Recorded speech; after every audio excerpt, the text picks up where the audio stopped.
the spending time together is absolutely fabulous. I can remember this fella I guided years ago. Spencer Rempel, the Moose Whisperer. Some great hunting talk here for you from an accomplished lifelong hunter and professional moose guide, Nathan Adrian. Listen in while he tells you about guiding Europeans and Americans through a beautiful valley in the coastal mountains of British Columbia. We hear a little about his history and the first rifle he ever bought. Can you guess what it was? You might be surprised. Take it away, Nathan. He was from Oregon, Kaiser Brothers. Kelly and what was his brother, Travis? Kelly and Travis. Fabulous fellas. There was a couple other fellas there, a couple of Vietnam vets, and we guided them and got them all their moose. But I remember me and Kelly especially became really good friends. I remember I had him out on first morning, and I said, I haven't asked you yet. I said, how big a moose are you looking for? And he said, he said, moose start looking nice when they get up about 40 inch or better. He said, I'd like at least a 40 inch. And the area we were in wasn't a real trophy area. So about 10 minutes later, we had this 48 and a quarter inch moose coming in, walking across the field like this. And I whispered to Kelly, I said, is that one big enough for you? And the look on his face, like I just made, it was the understatement of the year. He was awful happy with that moose, Nice. Unfortunately, our American hunters took every scrap of meat home. So yeah. The Europeans, we got to keep the meat, but that was the extra bonus. Yeah. And they were great guys to hunt with. Great guys to hunt with. Were.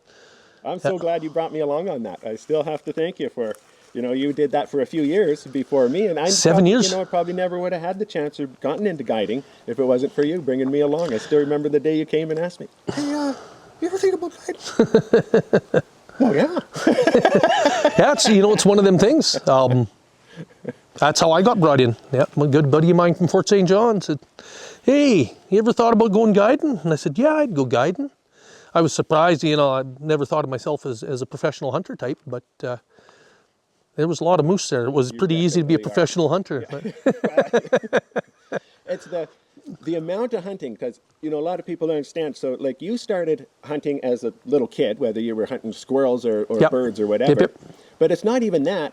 You also were around every bit of hunting. So you had older brothers, right, that hunted like crazy. You had uncles and everything. They all hunted. So from a littlest kid, you sat around the kitchen table hearing those stories. Oh yes. And learning. Yep. Oh, that's what you do. Oh, that's what you do.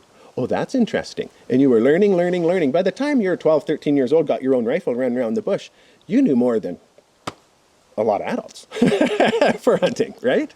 I knew how to run around in the bush. Yeah. Yeah.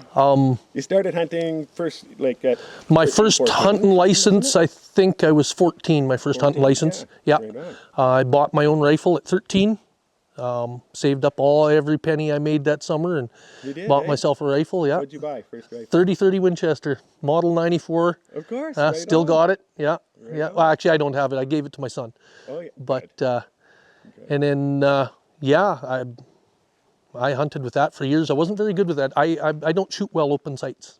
In my early 20s, I bought a 30-06 with a scope, and that changed my hunting career. That was 2 weeks later. I smacked my first mule deer. The next September 10th opening morning, I got my first elk. Right on. Yeah, and that was 120 yards on the run. So, yeah. Right on. Yeah, the 30-30 wouldn't have made that shot. Well, it would have. It's a great rifle, but it's... My brother Wade's first elk fell at 165 yards, 30-30 Winchester. Oh, okay, good. Yeah. So, yeah, it can be done. It can be, they're fine. A lot of people think you need a lot of power. You don't need a lot of power.